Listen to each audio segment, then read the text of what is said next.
Thank you all for coming. Actos, we don't see that very often. We'll get to it here and move this thing along. Hope, you ready to go? I'm ready. Okay, I'm going to open the council meeting. This is a special council meeting, and so there'll be approval of the agenda on table items. We have 4 on-table items. 4.1B, which is a letter from the Health Center Foundation requesting a letter of support for a rural dividend grant application. There's a recommendation associated with that. Item 4.3 is a revised staff report from Kathy Lalonde regarding the King River Bay and Blue Water Park water systems. 4.3I, a letter from Donald Teth regarding the Blue Water Park and King River Bay report. And item 4.4, a staff report from the interim director of engineering regarding the Blue Water Park and King River Bay water systems assessment summary, and there's also a recommendation associated with that. I see that. And this came to us by email. And that was circulated by email earlier today. All right, approval of the agenda. Does anybody have anything you'd like to add to it? David? Yeah, I'd like to add an item, Gary, from Yeah. the Metro Vancouver. There's a decision a couple of days ago that's material to our costs, so I'd like to put that in somewhere. And I'd like to, 7.1. Okay, 7.1 for David. Yeah, and I, info item 8.2E, yeah. if there's a place that I can just say a few words about that. Well, you know what? Let's put it right after David, if you want to just mention it there. Okay, perfect. 7.2. 7.2. Okay. 7.2, yeah. Okay, don't we have a consent agenda? Yeah. So that would be an item pulled from the consent. Well, it's not consent agenda, it's information. Info items. Info items. Councilor Morris is correct. The informations are contained in the consent agenda, but if everyone's happy with the other information, or under new business, I'm fine with that Yeah, too. as long as it gets done, that's what we're really careful here. All right, somebody move that. Thank you, Maureen. Second, David, all in favor. Thank you. The agenda is approved. Public comments. What have you got, Paul? We have 4, Okay. starting with Jan Stevens regarding a short-term vacation rental. We've got about 15 minutes for those, so see what you Total can do. See what you can do with that. No. Just for me? Yeah, no. I'll talk quickly. All right. So I've met most of you. I'm Jan Stevens. For those of you that don't know, I've been running Bowen Island accommodations on Bowen Island, obviously, since 2010. Although I initially started renting my my seasonal home in 2005. And I successfully vacation rented it. I was considerate of the neighbors and all the needs that are required to do this seamlessly without disturbing the quality and character of the neighborhood. When I started managing other properties, I applied those same principles to the other properties that I manage, which are only 5 other homes out of the 420 seasonal homes that are on Bowen Island. But I tallied up what, just for the last 5 years, the short-term visitor revenue that we took in was $1,611,000. So that was the gross. The expenses, that doesn't include the taxes that we paid for PST. It doesn't include the GST taxes that we put back into the local government and into Canada. The expenses went back to laborers on the island, housekeepers, and that totaled $1,380,000. So that's quite a contribution. That's just for 6 properties. Well, 5 properties, actually. I also want to make a point that one of the issues, there's 2 issues that we're concerned about. Our houses are whole homes, they're seasonal homes. They help our homeowners pay for their mortgage, their maintenance, upkeep, and they distribute money throughout the community as well. We have never had a complaint regarding noise or disturbing the neighborhood registered with the municipality. Now I can tell you there's been some bad guests which we quickly took care of.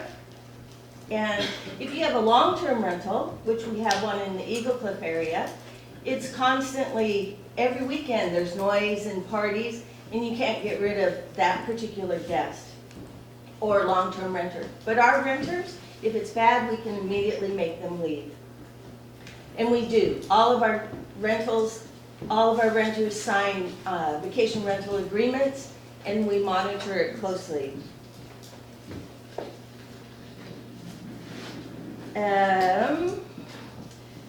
You've received my letter, it's in your packet, I believe. So I wanted to highlight that. And the second, let's see, what was it? Oh, gee. We've never had a noise complaint, I said that. We contribute to the community. And the second item is whole homes that I manage will never become affordable rental housing. It's impossible. They're waterfront homes, the taxes are high. If they want to rent my house, it would be $6,000 a month. That's not affordable. So we are not going to, if you were to say, you cannot rent your whole home, we will not become an affordable rental. It'll either be sold or sit empty or be sold to another millionaire. By the way, I'm not a millionaire, just so you know. But somebody with millions of dollars that can come in and just let it sit there and it won't benefit the community. So I would like to make sure that you do read my letter thoroughly, and I appreciate council listening, and I want to make sure that we're heard. What I would like to offer is, and I think it's really important, is that anybody going forward that wants to be a long-term rental, that they be educated about how to do so without disturbing the community. What about providing an educational process, a webinar that they would have to pass in order to be issued their license? I've been in business for over 14 years on Bowen Island. I would be happy to donate my time to contribute to whatever that class might be. Thank you very much. Thanks, Jim. Maureen Atherton regarding. We'll go, Maureen, go first. Okay, Maureen Armstrong regarding same. Gary, may I just respond to Yes. something that Jan said? Jan? The municipality and Birch, in response to your last point, the municipality and Birch will be hosting 2 sessions in September and October. They're called Rent Smart. One is for landlords and one is for tenants. So the education piece is in part being addressed. Oh, good. No, that's good, thank you. Hi. Hi, my name is Maureen Armstrong, Mayor Andrews, Council. I do own a short-term vacation rental. I've been operating that property since 2009. I'm a full-time Bowen resident. My family history, I think you've got my letter. I sent it in late this afternoon. That's the best you can do. That's all right. People trying to hear. Yeah. My family history goes back a long way. I'm 4th generation family on Bowen. I remember the hotel, and of course it's not there. It hasn't been there since 1960. And there was lots of rental cottages around the hotel and in Deep Bay and Davies Orchard that were rental cottages. Many people came over and rented there in weekends and summers. And I know of families that have actually stayed there in the summer, going back a long time, they actually moved to Bowen with their families. They like Bowen so much. Our guest clientele want a private residence to bring family, bring a pet, have a barbecue, and most of all, some privacy and space to call their own for a few days. Hence, standalone vacation rental. The cottage that I have was built in 1972 on family land that was purchased in the late 1800s. It's also our family getaway. We do use it as a family. Blocking off calendar dates allows my family and friends to use the property. Renting this property since 2009 has helped with the rising costs. It's paramount to us to keep this property safe and well maintained. Our paying guests expect nothing less. Visitors come from all over the world to Bowen Island for a myriad of reasons. I love reading the guest book comments about their stay on Bowen. Most come to relax and unwind, to enjoy nature and scenery, also for hiking, kayaking. Many come for, we have a lot of return guests. They come to Bowen to visit family and friends. They attend weddings, events, workshops. Some come over to look for property to purchase. I've had a lot of that lately. Many come to participate in the annual activities here in Bowen, like Bowfest, Race Around Bowen, Dock Dance, Steamship Days, Garden Tour, and Strawberry Tea. We have not had any issues in the past with guests that involve neighborhoods since operating in 2009. In fact, just recently, we had to let our guests know that the closest resident neighbor was having a party with live music and a big guest list. And that went okay. Maybe they got invited to the party, I don't know. Yeah. It's been mentioned that being a vacation rental, we are using more water and resources. Well, overuse of water has not been an issue for our property. We are on the Cove Bay metered water system. Our quarterly water bills show no extra water fees, paying the base amount. With the turnovers and downtimes, we likely use less water than a family of 4 or more renting or living there full time. This vacation rental is my employment, my business, and my income. I pay property taxes, have large liability insurance, commercial insurance, pay tax generated from the income. Most supplies are purchased here on Bowen. I employ island residents on a regular basis. I'm a member of the Bowen Tourism, former member of the Chamber of Commerce. To me, there are 2 issues here: affordable housing and a shortage of housing, neither of which is a consideration for renting our family cottage long term. Thank you. Thanks, Maureen.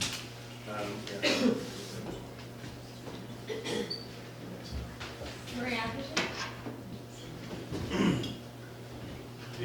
If you try to speak up, please, Maureen, Okay. just so they can hear you. Yeah, I'm noted for not being reheard. No, that- I'll be very quick.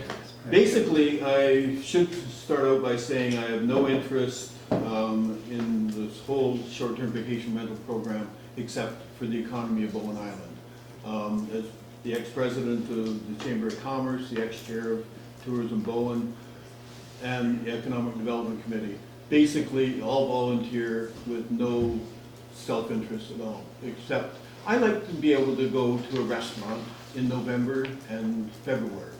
And without the vacation rental, the long-term or the short-term vacation renters, we wouldn't have that operation. Basically, the short-term vacation rentals have been blamed for no long-term rentals.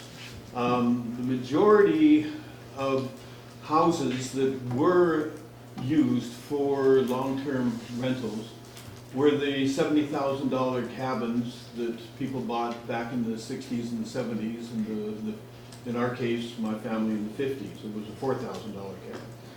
And now that those $4,000 cabins are $1 million, they've gone on the market, they've been sold, we've got new families in here, we've displaced a lot of the workers' accommodation, not because of short-term vacation rentals. The majority of people who look for Airbnbs and VRBOs, etc., are looking for apartments around the world. I've done it all over, looking for an apartment or a home or a hotel room, but not a suite in a hotel, in a house. I don't want to share somebody's house. I don't want to have to talk to people if I don't want to. I don't want, I'm a very quiet person. But most people who are looking for something, there's a small market for B&Bs, but it's primarily apartments, which we don't offer. We don't have a hotel, we don't have a resort, we don't have an inn, and all we do have for that style of accommodation are single-family homes. I live next door to Jan. I haven't had a problem in 14 years. She's got closed-circuit cameras. She knows exactly who's coming in and out of her house. They're on the outside of the house, they're not on the inside of the house. The last people who stayed with her were there for 3 weeks. They were golfing every day, they were buying groceries, they were buying food, beverage, kayaking. They knew every store on Bowen Island. They were there. We've got now people in there from upstairs for 3 weeks, downstairs for 2 weeks. They're from Luxembourg and England. So they're from all over the world. They're not looking for a small B&B. They want to have a home to rent. By the way, Jan did say, she made a small error. She said long-term education program. What we're suggesting in her letter is that to get a business license to operate a vacation rental, that people must attend the webinar or some kind of a seminar. Then they can apply for their business license. If there's one complaint, it's documented, it's investigated. If it's a true complaint, they get a warning, and our suggestion is upon a second complaint that's justified, the business license be revoked. I'd like to introduce a member of our board, Joan Viner, and you'll be hearing more from her in the future. All right, thank you very much. Thank you. Murray. Appreciate that. And we'll give up our seat for somebody else. Bill Granger regarding item 4.3 of the agenda, Okay. water systems, and 5.1 Cove Place. Hi, Bill. Hello. Good evening, Mayor and Council. Again, Good to see you. thank you. Hope was good enough to get my letter on the agenda as early as I submitted it, so I won't go over all the points in my letter. I did want to talk about 2 items, though. The first one is Ms. Lalonde's report, which ostensibly is entitled King Edward Bay Blue Water, but it really had kind of not a hidden lead, but it had a point that caught my interest and my neighbor's interest a lot. And that was that staff are recommending that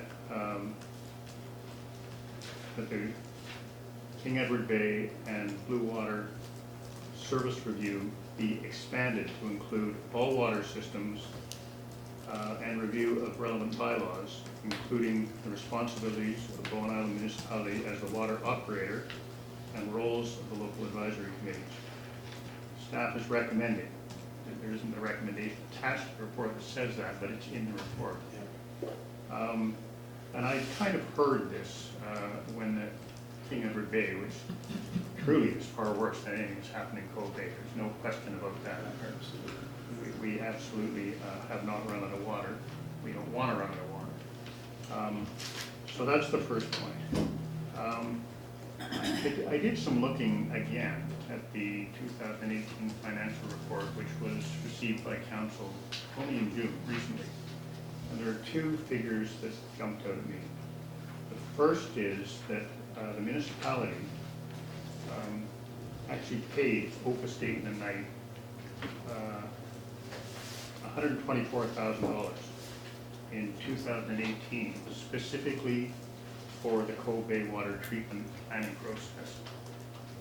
The second point that I wanted to make is that the revenues for all of the water systems, all the water utility revenues totaled $891,000, and all of the water system operations costs totaled $982,000. So there's a difference of $100,000.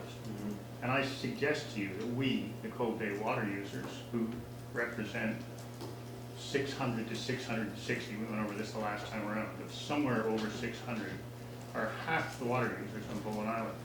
There are 1,200 connections, again, from the report that was tabled with council a couple of weeks ago.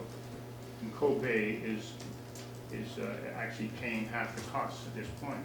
We're paying more than half the costs. We have built a large surplus, and the surplus is now being used to offset the expenses going towards the Cove Bay water treatment plant, which again, as I said the last time around, services much more than the residents. It's all the commercial, it's 2 schools, it's 3 churches, it's all of the civic utilities, this place and the works yard and so forth. The new fire hall will be on Cove Bay water system. The new community center, which I hope will be built, it will also be on Cove Bay water system. So that brings me to the second point, and that is agenda item 5.1. Well, it's 5.2, but it's been shifted up in the agenda. And that's Mr. Hare's report recommending that $50,000 be taken from the Cove Bay Water Reserve to replace a small section of water main on Cardina Road. This was total news. I think it may have been news, in fact, following the issuance of a tender for the Cardina improvements. On the municipal website, I pulled up the Cardina safety improvements.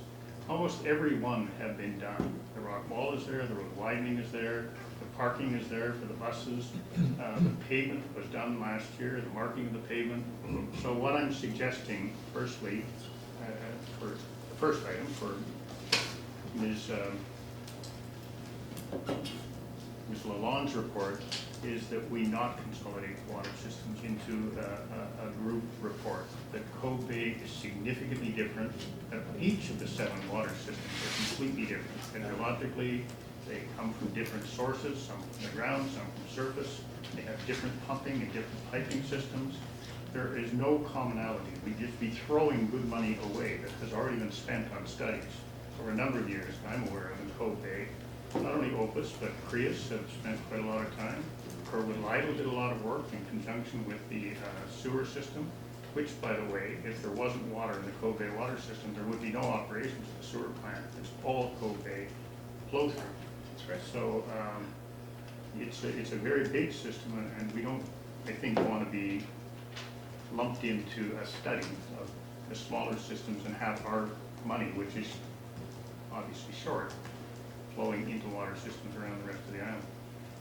The replacement of the water main on Cardina Road, I think I'm suggesting sincerely that the project be put on hold, that another source of that $50,000 be found. It goes to 2020 capital budget consideration, for example, and that we not drain down the Cove Bay water system reserve any farther. It stands at about $1 million now, and we've already, just 2 weeks ago, approved a borrowing bylaw for up to $2.5 million that Cove Bay water users are going to have to repay.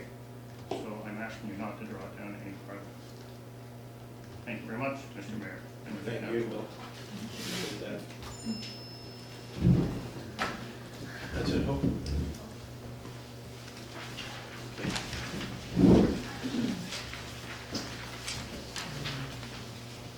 All right, move on to the consent agenda.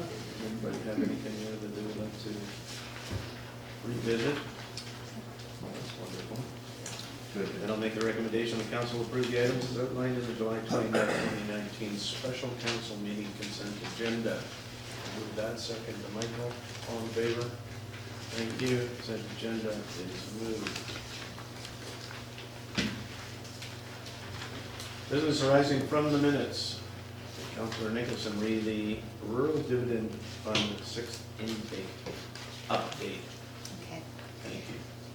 As you know, we received what's called a permanent exception to the eligibility criteria for the Rural Dividend Fund.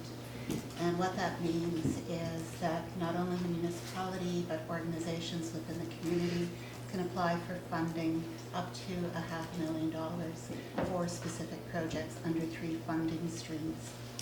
And at our last meeting by resolution, Kathy Lalonde and I were charged with looking at options for a municipal or a partnership application. We went through a list of potential projects and the timeline and what we already had on our plate, and reached the conclusion that it probably did not make sense for the municipality to be applying in the 6th intake. We have a project ongoing at the moment that's a $100K project to develop a community economic development plan, and we thought we would be in a better position after we had demonstrated that we were capably handling the project that we received funding for under the 5th intake. However, we also thought that some of the major nonprofit organizations in Bowen might be prepared to apply. We met with Kathy and I and Helen Platts-Johnson, the Community Development officer. We met with Birch on 2 occasions with Robin Fenton and went over the requirements of the application, and I believe that the conclusion that was reached was that Birch would apply under the single applicant funding stream, which is up to 100K. And I also forwarded information to Tim Rhodes with the Bowen Island Health Center Foundation.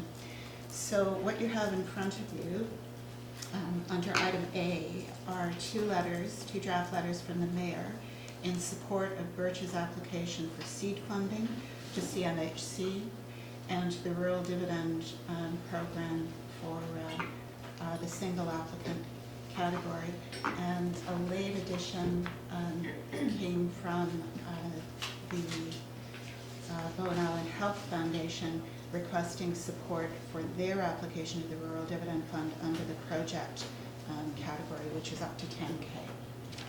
So I'm requesting, you have the recommendation, and I'm happy to answer any questions. I'm okay if you want to read that recommendation.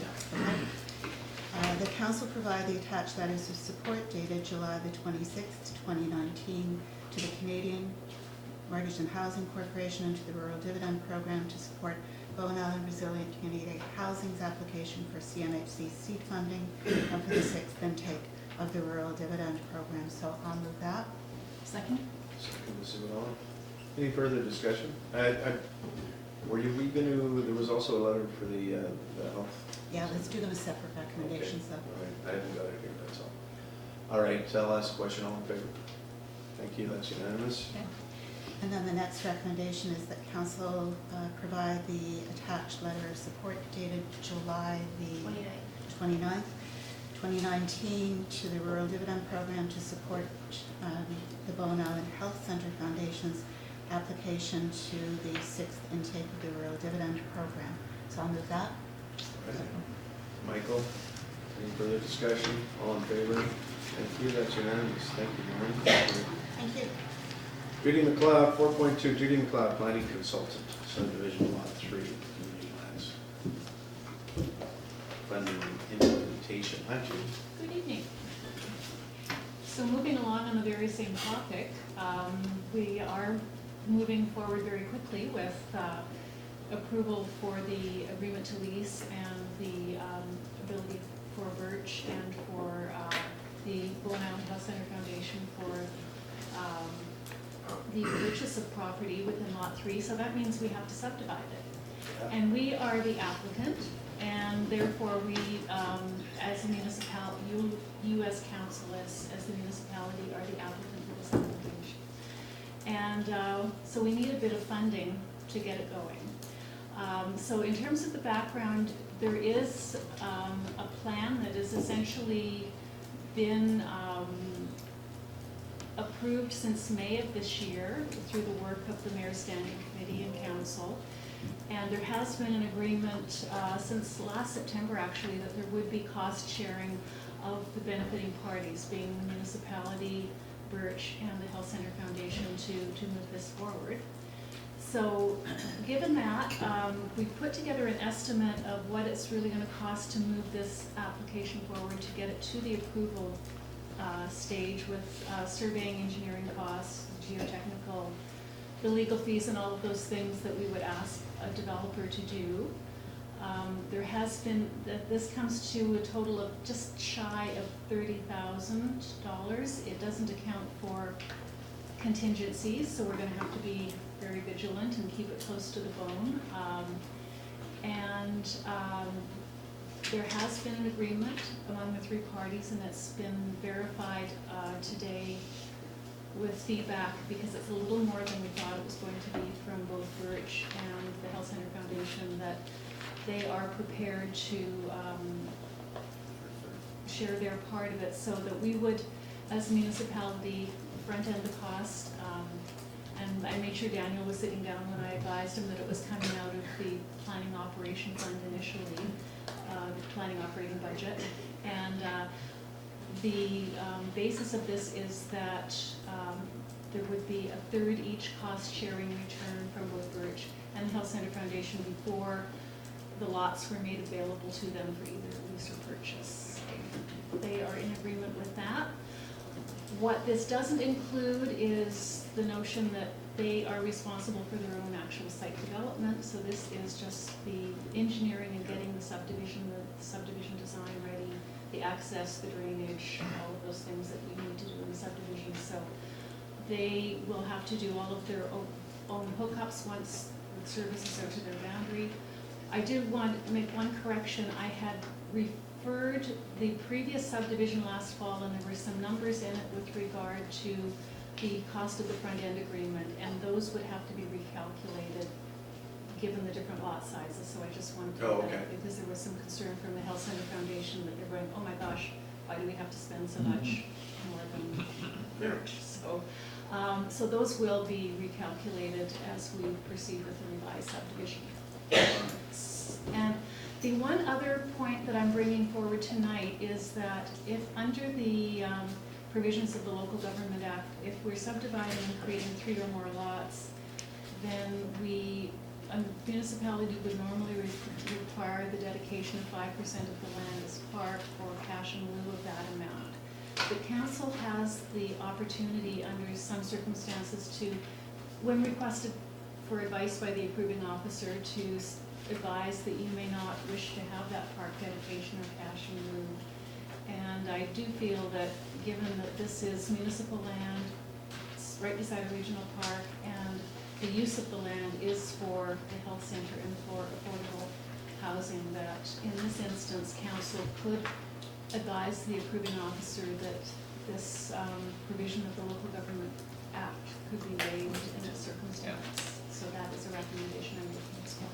So the recommendations to you tonight are to authorize the expenditure of up to $30,000 from the planning operation budget for the surveying, servicing, and other costs related to the processing of the subdivision application for Lot 3 of the community lands, which is Lot A, BCP 20428, District Lot 940, on the basis that 1/3 of the expenditure will be recovered from the Bowen Island Health Center Foundation, and 1/3 of the expenditure will be recovered from Bowen Island Resilient Community Housing prior to the transfer of any land through purchase or lease. And the council advised the approving officer that the provisions of section 510 of the Local Government Act requiring park dedication may be waived for the subdivision. Does anybody want those split, or are you happy with them the way they are? I just have a question about the parkland. Now, can you just explain that again? So one of the provisions in there is that 5% has to be dedicated as parkland. Well, the municipality may require up to 5% Okay. of the land to be dedicated as parkland. Yeah. You can ask for less, or sometimes we negotiate more. The similar thing was done with Snug Cove House, in that it was a registered charitable society, and it was providing housing in order to make funds to provide affordable housing as well. So there is a precedent for that. Okay, that was my only question. I'm happy with that going in. But so I'll move both of those. I'll move that. Second. Okay, Allison, second. Any further discussion? All in favor? Thank you. Thanks, Steve.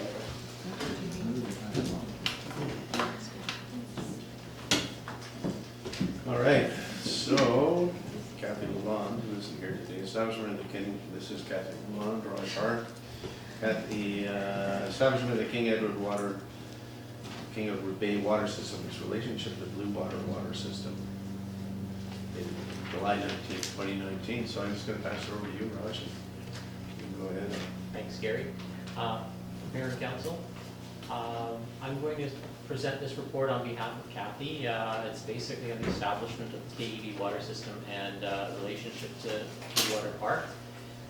Overall, the report provides background and understanding of the government structure of all 7 water systems that are owned and operated by the municipality. However, the focus of the report is on the establishment of the King Edward Bay water system and its governance structure in relationship to the Blue Park system.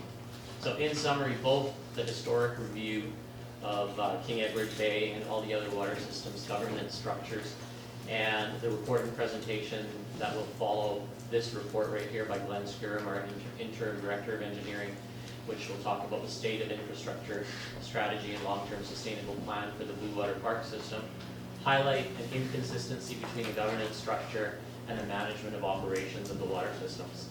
More specifically, turning our attention to the Blue Water Park and King Edward Bay water system, the CAO's report and research indicate that the King Edward Bay and Blue Water Park water systems were meant to be operated as one system. However, this intention was not embedded in the LA, in the local area service establishment bylaw. The systems are interconnected.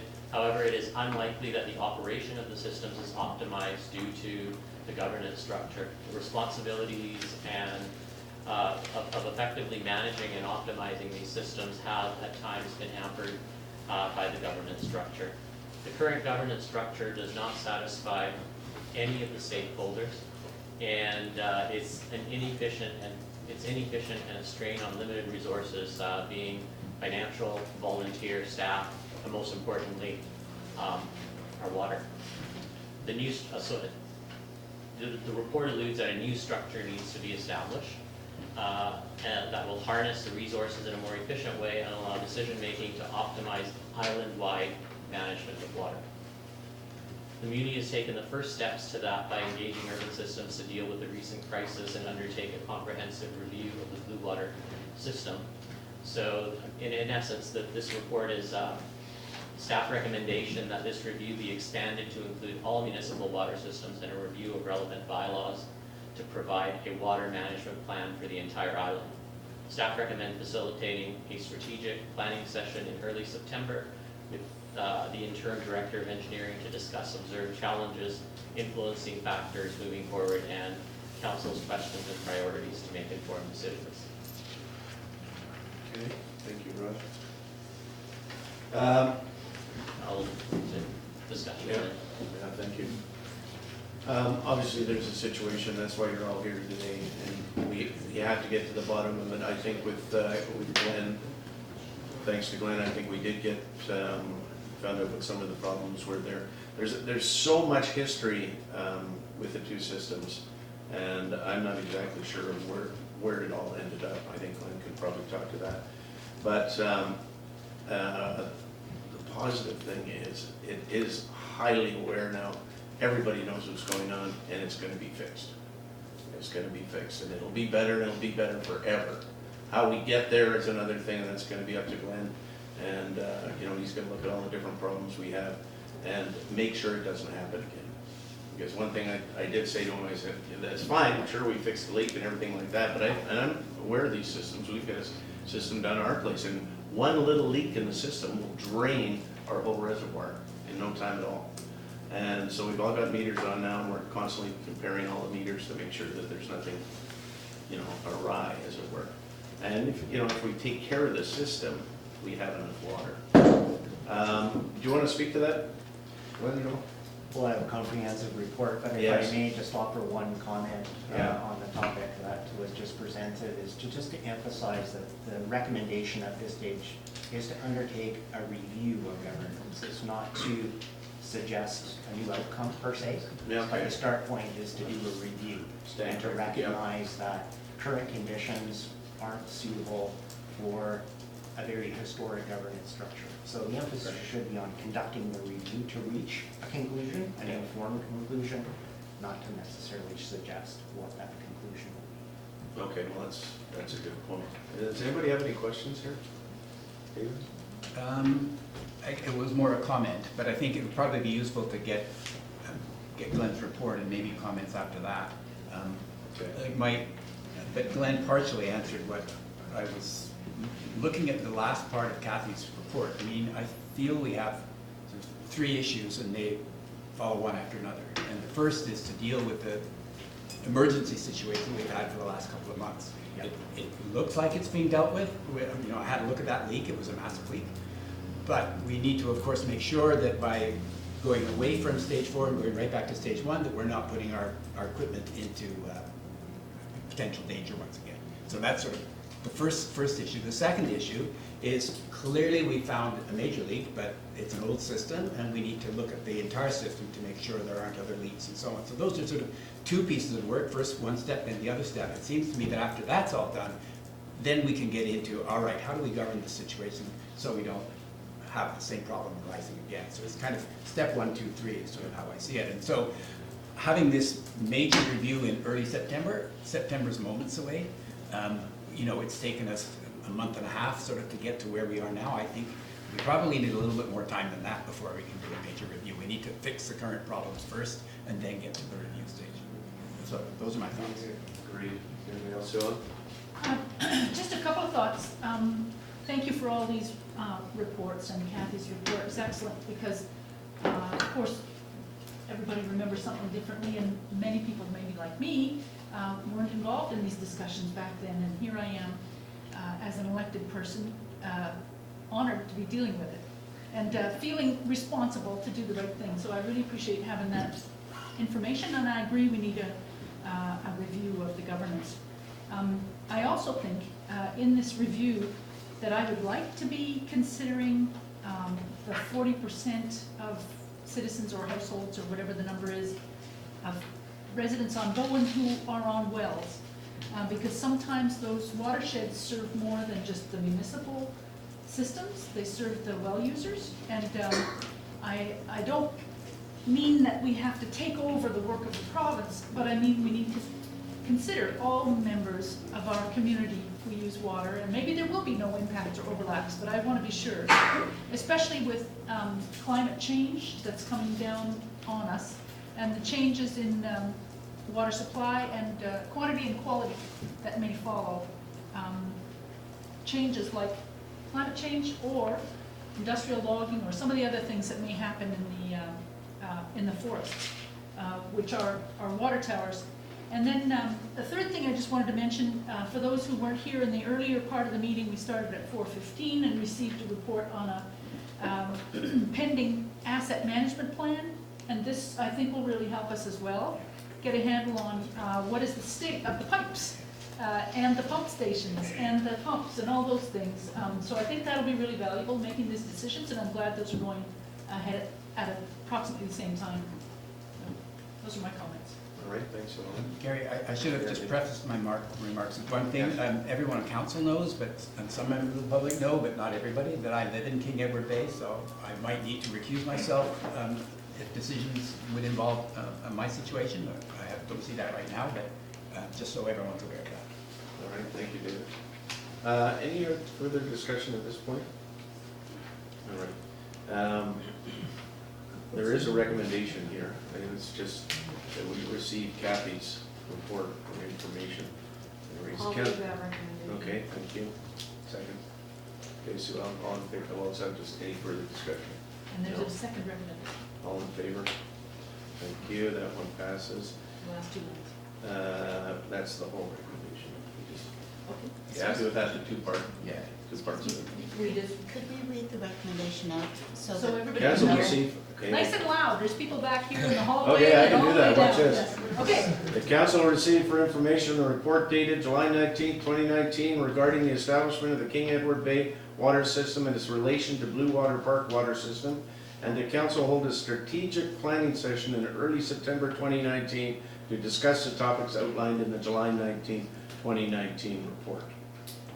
and that's that's been moved and seconded and it has passed, right? No, we didn't. Okay. Gary, I realize I'd like to amend that. I'd like to amend Okay. the second one, the early September. I think it's just too early. So we could just take out the dates. I agree we should hold a strategic planning session. In fall 2019? Sure, in fall 2019. Do we even need to? Okay, is everybody happy with that friendly amendment? All right. Just a general comment Yeah. on that. I think the intent of that meeting wasn't necessarily to solve or dive deep into those topics, but just to have a strategy session with council to understand To get us the there. questions, If that's the case, that's a different priorities. matter. It's essentially A workshop. an initiative workshop discussion. Yeah. So that changes the decision. Okay, thank you for that, Rob. Just a question, Glenn, does this impact your workflow, September versus fall? No. You're indifferent? Is that the way you understood that, David? Then it's just gonna be a workshop. No. No, I guess I thought it's going a little further than that. But so I think it's a David's got a workshop. good point, because given all of what's going on Yeah. and what is Everything takes. already scheduled for September, it may be difficult to Yes. find a time. So we've just given You- you ourselves, can see him. that's what I'm saying, Yeah. and Justice meeting here and all sorts of other things. So it just gives us a little more flexibility. Okay, all in favor of that friendly amendment? Thank you. So we'll vote on the major recommendation. So all in favor? Thank you very much. It's unanimous. All right. So we're It gonna. passed unanimously. Yeah, sorry. Are we at 4.4 now? We are at 4.4. So Glenn, over to you. Okay, Why don't you take it on there? Take the hot seat if you want, yeah. see everybody. Well, I think there's been a lot of anticipation for these reports. My apologies for walking in late. I didn't anticipate the full house and the need to walk down from Partisan Square, so my apologies for that. No worries. Mayor Anders and councillors, great to be here and present on this topic, which is obviously of great interest to many community members. And it was already mentioned, but just before the dinner break during the council of the whole, you had a presentation on asset management, and I really see 5 very fundamental parallels between that initiative and what we're seeing here in Blue Water and King Edward Bay. And I think we can perhaps use this particular situation as a bit of a case study for asset management. And those 5 dovetailing elements are climate change, and how is climate change playing a role in this. Natural capital assets, that largely being the aquifer, which is that natural asset that is so valuable. The issue of infrastructure renewal, and the needing to continually invest in that infrastructure. What defines an acceptable level of service, and what is the funding level required to achieve that? So I think those are very parallel issues. So now with respect to the water system evaluation, I think when I got into the role of looking into this issue, I think it's fair to say that the problem was not understood. There is a lack of information to really understand what was going on. So there was a program that was developed and endorsed by council to take a multi-pronged approach to really trying to understand the problem. And the problems that were anticipated was degraded infrastructure, a depleted resource being the aquifer, or fouled equipment, largely being the wells. And there could have been a few cases or aspects rather of those wells. I will try. Thank you. So we're not the mic, that should be, oh, there's nothing we can do in the short term. Okay, sorry. We're not prepared. There was an investigation that was launched a couple weeks ago, largely focusing on the existing blue water wells. There's 4 of them. And I'll give a synopsis of that investigation shortly. But over the last few weeks, we've been watching the water level and pumping of the system intently every day. And there was a very sudden drop in reservoir levels on July 10th and 11th. On the 11th, the Blue Water Reservoir actually hit 0. It was completely empty. And the King Edward Bay Reservoir was down below 70%, which certainly it's alarming when you have one empty reservoir and the second below 70%. Reservoirs are there not only to meet domestic demand, but also provide fire suppression. And so getting into the levels that we saw were of significant concern. It's well known now, I think, that we ended up importing water from the Cove Bay system. Unfortunately, I appreciate the concern and reaction of some public in terms of wishing to have advance notice on that. We were essentially in emergency conditions, I thought, and we needed to act quickly. So on that first fill, we were unable to provide advance warning, but in preparation for a second filling, which occurred the following week, we were able to get out advance warning on that. The water that was imported was about 20% of the total King Edward Bay reservoir capacity, or about 8 tanker loads during each visit. And it was enough to stabilize the water supply in each of the subsequent weeks. Secondly, was an issue around whether or not the water meters were playing a role. So operations was instructed to do some testing of water meters, not individual residential service connections, but the mainline meters that measure water distribution between the King Edward Bay and the Bylaw Park systems.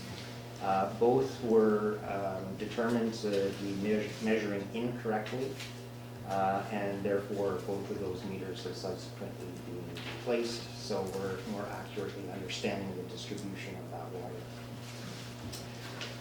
water. The next item was a water leak, which is also well known now.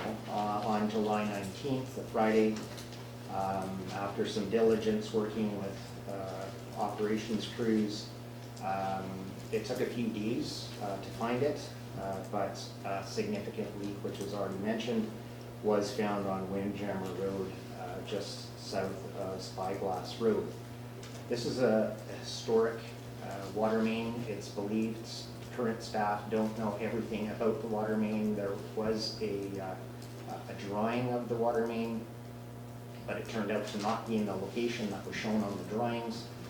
And so the water main at this point of the leak was about 16 feet below surface, crossing the creek ravine. It's believed to have been a pipe that was installed during the road construction many decades ago. The nature of the leak was largely attributed to poor construction practices. The alignment of the pipe took several abrupt bends at joints without the appropriate manufactured bends or joint restrainers. They were strictly a bell and spigot joint that were over deflected. It's also anticipated that the movement of soil, because it's an embankment fill to create the road, it's very gradual movement occurs, particularly when we're talking decades of time. It's referred to as creep, and gradually earth slowly moves, and it's very likely that gradual creep within the embankment fill could have also caused that joint to get worse over time.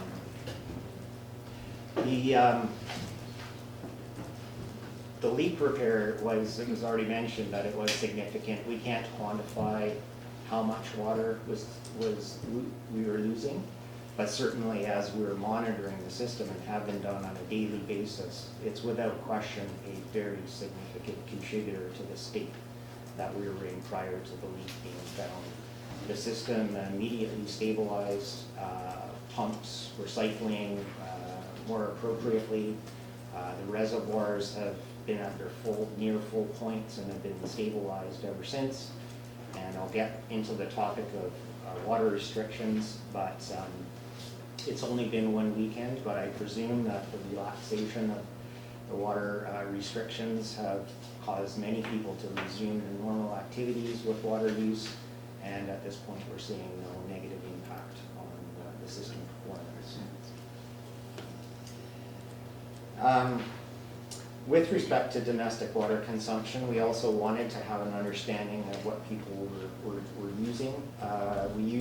We could do a more lengthy historic review, but to date we've just simply looked at records between December 2018 and currently July 2019. And this was based on individual residential meter records. There's a high degree of variability. There's definitely patterns of those who clearly manage their water consumption at a low level, and there's certainly some repeat abusers, I will use the term. On average, Daily consumption has typically ranged between 300 and 400 liters per day per household, which is, I would consider, quite normal and not abusive. However, there are some that are regularly consuming over 2,000 liters a day, and that I would deem as abusive. But as a community as a whole, and there was no, I would say, statistical difference between Blue Water and King of the Bay. The overall averages both have extreme highs and both have extreme lows and similar averages. Again, this wasn't a comprehensive review. We didn't run a lot of statistics. We just wanted to get a sense of things in preparation for this report. Currently, I'll also add that the municipality doesn't have any penalties for excessive use of water. So it's something perhaps that the issue of conservation is. But we might want to look into that, because Okay. I was under the impression that all the systems have, on the west side anyhow, had graduated rates, so you paid X for a certain amount, and then you paid Y for Z for everything Yes. over. Okay, clarification. All LACs, the west side, Yeah. Yes, with respect to the rate structure, I guess what I was referring to was a penalty, a fine under a bylaw, not rate structure. The rate structure is something, yes, completely different. Well, Yeah. that was intended to Yep. keep, yes. Okay, point well taken, and it's something we'll hope to keep on that.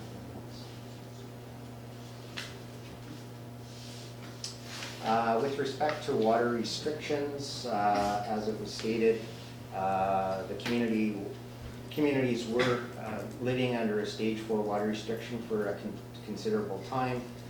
On the morning of July 29th, the reservoirs remained strong, and there are certainly a lot of public questions and concerns for the extended stage 4 restrictions. Therefore, from our records at the time, we lifted the ban. However, we committed to monitoring the system, and we would be making proactive management decisions based on that information. Interestingly, there's been mixed public feedback to the municipality on water restrictions, and there's been a full spectrum of comments being very frustrated at the water restrictions and the limitations on access to it, and in some cases comments on jeopardizing their entitlement to water. And then we have the other end of the spectrum, community members suggesting that relaxing the restrictions was premature, and has a deep desire to emphasize water conservation and reduction. So we really are seeing polar ends of the spectrum on use of waters. Getting into the well and aquifer assessment, it was intended over a 2-week, well, it was a 2-week process. Unfortunately, there was a miscommunication between the crews doing the inspection of the 4 wells and BC Hydro. The nature of the work required BC Hydro sign off on work safe BC protocols on it. So at this time, physical testing of only 2 of the wells has been conducted, but it's expected to be a representation or a proxy of the other 2 wells, and the other 2 wells will be tested very shortly once it's confirmed with BC Hydro. But of the 2 wells that have been tested, there was a number of tests done. First, the well mechanics and electricals were pulled and tested, and all the equipment is in very good condition, so we know it's not a problem with the well equipment. There was also a downhole camera installed down in the wells, which is a submersible camera that actually inspects and provides a picture of what the well screening is doing, and it too did not indicate any fouling. So with respect to the mechanics of the wells, there's no observed problem. One of the things, and again, one of the key pieces of information that has been missing for many, many years is not knowing what the water level in the blue water wells has been doing. There was never any telemetry installed or floats to understand the water levels, and that was one of the key actions 2 weeks ago, was to get that installation completed. So last week, it allowed crews to undertake pump tests and observe the water levels. And it's without question that the aquifer level within blue water is severely depleted. At time of construction, water levels back in 1986, I believe the year was, or at least there was measurements done in 1986 and again in 1991, demonstrated that water levels in various wells was approximately 15 to 33 feet below ground surface. And during these tests, with a 3-day stationary period where the wells were in fact turned off to allow for the testing, water levels ranged between 187 and 292 feet below surface. So there's been a depletion of in the order of 200 to 300 feet. These wells, just for context, these wells are about 400 to 450 feet deep. So previously there was around 400 feet of water in the aquifer. Today there's between 100 and 200 feet. When aquifer depletion occurs, the availability to harvest water out of those systems also diminishes, and that's also the finding of the testing, is that the testing revealed two things. One is the state of well 4 is much better off than the state of well 1. So despite the fact that they're in close proximity, there's obvious performance differences. So we'll be very interested to also get the same information for the remaining 2 wells to see where they fit in that spectrum. I also will add that with respect to the depth of water in the aquifer, we've reviewed the historic pattern, and as expected, the water levels do rise and fall in seasons, and can vary significantly. I'll certainly note that the original water levels of 15 to 30 feet were done in the wintertime. Testing has now been done in the summer, which can make for part of that difference, but the magnitude of the change that we're seeing in the 200 to 300 feet is definitely not seasonal variability. Getting back to the pump tests, again, when they were installed, or the rating of the pumps is in the order of 5 or 6.5 US gallons per minute, or 5.5 imperial gallons a minute. And one has been suggested to be more in the range of 3.8 imperial gallons a minute, and that's well 4, and well 1 is down around 2.1 gallons per minute.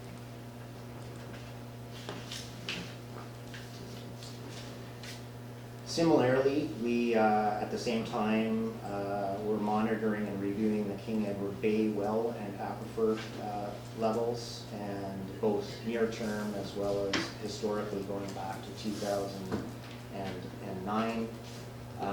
We're in a fortunate position where those wells were installed with proper telemetry, so we have a lot more information to go by. Certainly, one of the questions that many have is whether or not the blue water water supply system has had a negative impact on the King Edward Bay system. What we saw is that certainly we're seeing a trend. I don't think it's an alarming situation currently. I think we've reverted a bit of a crisis for sure, short term. I'll talk about the future in a moment. What we are seeing is that there was very good stability in the King Edward Bay aquifer up until 2017. And then there's now been approximately a 10% decline in the winter peak levels and the summer lows since 2017. So there is a diminishing water level being observed in the King Edward Bay system. Again, at this point, we don't know to what degree the draw on water from blue water is relative to climate change or other effects, but the leak is presumed to have some of that effect. So in summary, pumping equipment in blue water appears to be functioning properly, and the well boreholes are also clean. Water levels measured in the blue water wells indicate the source aquifer is severely depleted. The yields of the 2 tested blue water wells varies by a factor of 2. Planned testing needs to be completed to refine the yield of each well, with new operational decisions to be made. The King Edward Bay aquifer is reasonably secure at this time, but is certainly exhibiting strain since 2017. While some residents in blue water and King Edward Bay appear to have excessive consumption of water, the consumption of the collective is not excessive. We also monitored the effect of stage 4 water restrictions, and again, while it's only been a few days, the imposed stage 4 water restrictions didn't appear to have any significant change, not only on the performance of the system, but even the residential consumptions. The numbers don't seem to have changed since the restrictions were lifted. Without question, a significant leak has removed a significant strain on the system, and which has allowed the system to stabilize. Where to from here?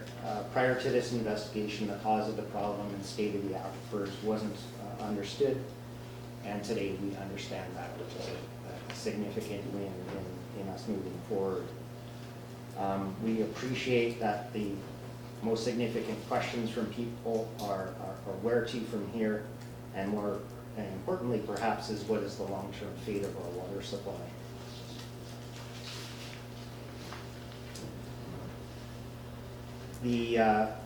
Answering the second question, the ultimate fate of our water supply is not quickly answered, and it's going to require some additional diligence. We know now that the leak has been repaired. We observed that leak was a very significant influence on the system, and what we don't know is whether or not the aquifer will now have the ability to recharge itself. And we know that recharge occurs in winter, so it's going to take at least one winter to get any sense of recovery. It could take years, but I think we'll have an indicator over the coming winter. Similarly, we'll be observing the trend in the King Edward Bay aquifer. Near term, blue water, an issue of governance has already been raised, and this report doesn't cover that aspect of governance. It's certainly an important one. Right now, the primary issue is around the effective and sustainable operation of the system. At this time, blue water cannot be self-sustaining. There is reliance on an alternate water source, the most logical one at this point being King Edward Bay. Fortunately, the state of King Edward Bay system appears sound. However, long-term, without question, the management of it needs to be revisited. In terms of financials, there's no cost implications being reported at this time. However, certainly this initiative will lead to other actions that will require funding, and those will be brought to council for consideration at the time. Communication strategy, there's certainly been a hunger for information. I can't speak to for staff before my involvement, but certainly we've tried to communicate to the best we can. The unfortunate thing up to today is we weren't sure what the issue was, so it has been difficult. It hasn't been intentional to hold information, but we also can't share information before it's sound information to share. So we've been trying to communicate information as best we can. Staff are highly committed, and I think when this initiative launched, there was a commitment made to council that a community meeting would be held, and we fully intend to follow through with that. Staff have already been in discussion, and we're preparing and trying to secure a date and venue for us to hold a community meeting, inviting members of Blue Water, King Edward Bay, and Bowen Bay. Other implications, it remains unclear at this time what the long-term fate of Blue Water and King Edward Bay are. It's certainly going to take many more discussions and a lot more monitoring. But at this point, it's certainly clear that the system is not being optimized. The interconnection is not fully utilizing the Blue Water Reservoir because they're interconnected. Their operating water levels, because there's no PRD or intermediate pumping station for the two reservoirs to balance. The Blue Water Reservoir is only using approximately 1/3 of its potential storage. Also with the wells need to be operated differently. Right now they're essentially overpowered for the aquifer supply, referring to the Blue Water. So a new well program and pump program needs to be established for that to make sure it's a sustainable withdrawal. There's been some comment about the notion of halting further development within these areas. Anticipated future development, it's my understanding that they have a requirement to secure new water supply. So with this requirement, I don't think there's any basis at this point to immediately halt further development, provided that an alternate water supply and suitable water supply is found for that development. Rather, what I think is more important is to control the demands placed on the current well system through water conservation, contemplation for rainwater capture and reuse, and active management of the communal infrastructure to prevent further leaks and system failure. So in conclusion, the cause of the recent water supply instability and state of the Blue Water aquifer is now known. The next steps are to formulate an optimized operation and management strategy for the combined systems of Blue Water and King Edward Bay, and to conduct further monitoring to assess the long-term fate of both source aquifers while still meeting the domestic demands of the communities and while also considering climate change influences and planned community growth. Thank you very much, Brian. That's pretty extensive. That sort of lays it out exactly where we're at on that, and I think that what I see coming out of that is it is under control. Yes, it is. So that's the good news. Yeah. Good news, and the bad news is, I guess, that there's going to be some challenges in it. Yeah, no, absolutely. I think that's a very fair statement. I think the near-term crisis is certainly over, and people can get back to feeling a little bit normal. But I think, and again, some residents raised it that, and I think I solidly say that it's not necessarily to say that all problems have been solved. There are problems out there, but we have a little bit of breathing room, and with vigilance, I think we will certainly solve the problem as you suggest. So what you're saying is the problem's not going to go away when it rains? No. No. Good. All right, Maureen. Just two things. Thank you very much for the report. That was a lot to take in, and I'm sure that some members of the audience, their heads are spinning a bit. The report will be included in an updated version of the agenda package, so you can go back and read it. And then the question was, and forgive me if you said this and I didn't hear it, the testing of wells 2 and 3, when is that slated to take place? It was hoped that it might take place even this week or next week. I did touch base with the hydrogeologist, and he was waiting to hear back from DC Hydro. So we So it's hope in Hydro's court. it is still going to be imminent, but it could be anywhere from tomorrow to 2 weeks, I would say, is the typical or anticipated timeframe. Okay, thank you. David? Yeah, thanks, Glenn. It's great to have such a thorough look at things. I've got 3 questions about the issue of leaks, balance, and the wells. So first, the leaks. You said that it appeared that it was bad construction, old pipe, bad construction. So what about the rest of the system? And are we measuring it well enough to know that, are there any, that we can find any other leaks in the system? Or can we be confident about that? Or? No, I don't think you can be confident at this point. So the first, we've certainly identified a significant one, but what we're going to have to do is continue to monitor, and that's why the accurate meters are so important, as well as verifying that the meters for the individual pumps are accurate, because it does become a water balance exercise, and that's one of the reasons why we anticipated a very large leak in the first place, is water in didn't match water out. Yeah. So we'll continue to look at those meter records to see if there is a discrepancy, which gives a very strong indication of whether there's unaccounted for loss. With respect to this particular section of pipe, we met with utilities operators last week, and because of what was seen in this particular pipe strip reach from valve to valve, it's anticipated that all the other joints are perhaps in a similar state, despite that they're not leaking to the same degree. Right.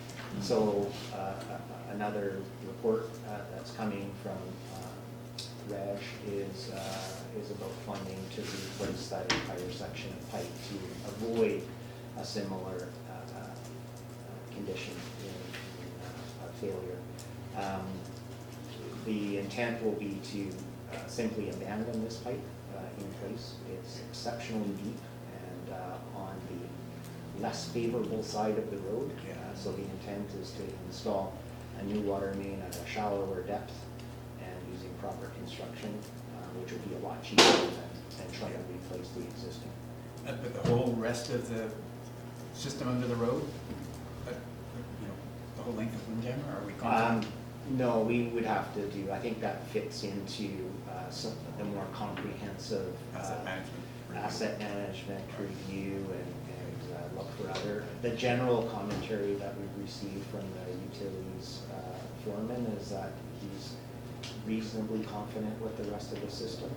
So we're going to tackle this known issue first, and then other investigation will have to. About the wells, so I understand a couple of the wells were drilled in the early spring. Do we have the results? Do we know anything about those, or do we need more wells? What do we need to do?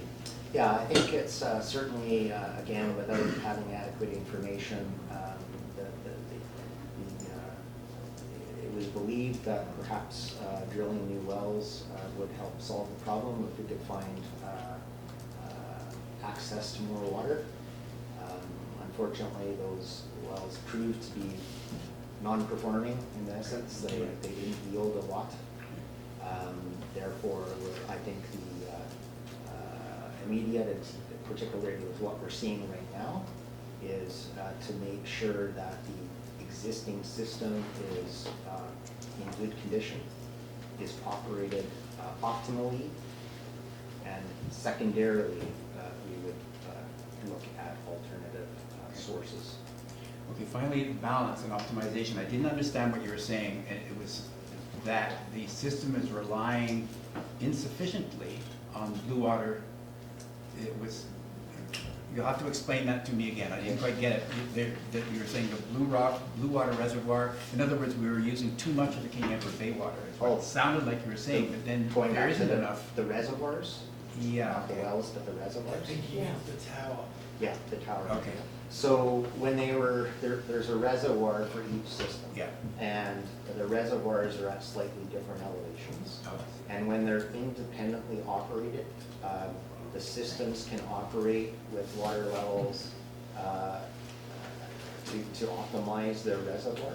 But when you interconnect the system, the head or the water level of each of the reservoirs Yeah. then have to balance themselves out because they're sharing. So if one goes up, it simply pushes the water to the next.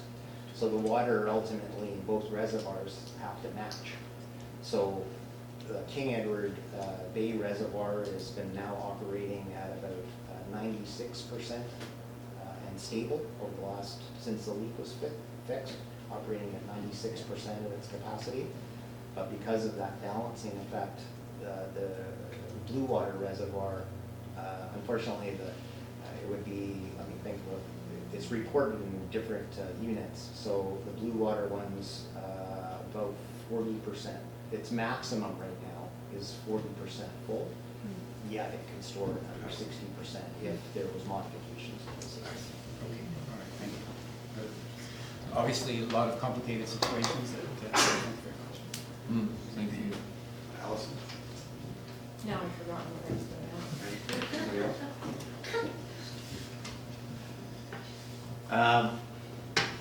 Yeah, well, that's good to hear. Thank you very much, Glenn. And for the people that, I understand that a lot of people couldn't hear Glenn's comments, and there's a lot of information there that's very valuable. This, of course, is recorded, this video, and it'll show up on the mic here. So if anybody wants more detail on Glenn's report that you couldn't hear, then you could certainly go to check the video in the written video. And Yeah. anybody who was on the email distribution list for information would have been emailed the report in the last little while. So if you didn't get it and you want to get future reports, get on the list. All right. Any further questions? Thank you very much. Thank you, Glenn. Glenn. Thank you for looking after this for us. And I think we're gonna take a 5-minute recess here while, I'm sure a lot of people probably. Don't they want to stay the rest of the meeting? Huh? Don't they want to stay? No, they don't want to stay for the They're certainly welcome to. There's a recommendations associated with this report. Ah, yes, I saw that here. So there is, just before we recess here, there is a Order rec. the council receive for information of the water department, King Edward Bay Water System Assessment Summary Report dated July 29, 2019. Second that. And all in favor? Thank you, it's unanimous, thank you. Recess for 5 minutes. Now we'll see who's real good. So, Adam. Are you not going to discuss Raj's report? Sure.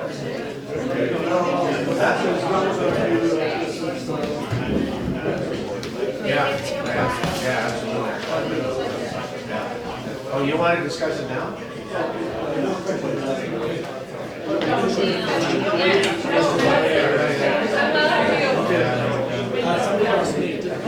Yeah, it had to be on the public comments.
Yeah, so. Yeah, not a chance. I thought maybe, but I know. Oh, did you see my email? I was just thinking, based on tonight's Any resident.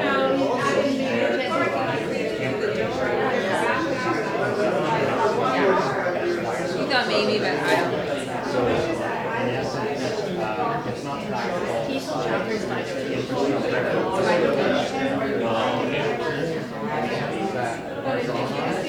No, it's a nice big. I was thinking it's a chapel. Go common, let's see, it's family visualize. What is it, the brand? It's I've heard that.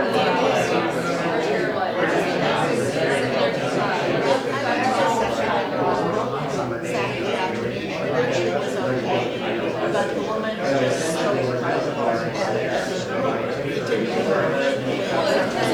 Multiple people like this, talking. It's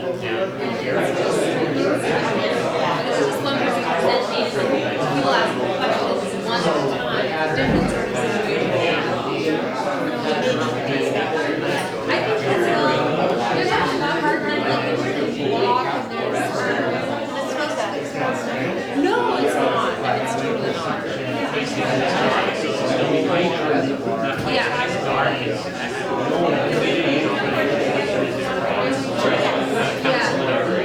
that was a dark night. A dark and stormy night on the council inauguration meeting at Castle Chapel. It was really dark and rainy. Aw, you don't remember? I remember the first one. Are we in the schedule? It's really helpful. No! I would rather be reminded 3 times and forget. Well, yeah. Happy not here. Yeah. A lot going on, I'm not gonna lie. It's busy. But all's well.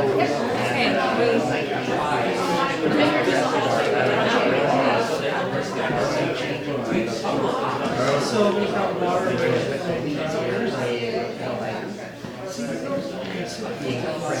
Running out and things that we already did run out. And maybe was it was going from on one occasion it was time that I could work back My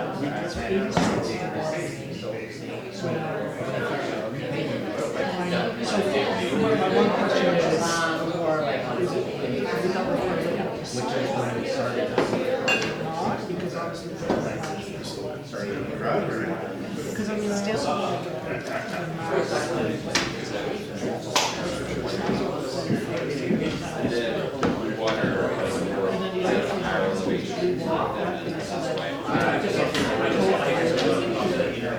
Cool, thanks so much. I was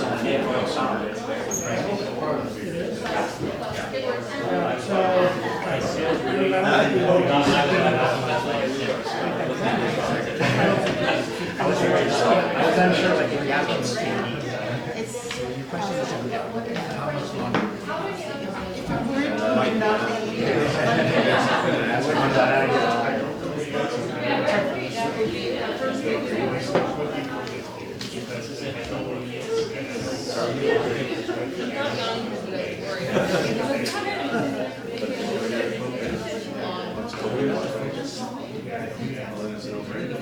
So many details, yeah. Yeah. But I like things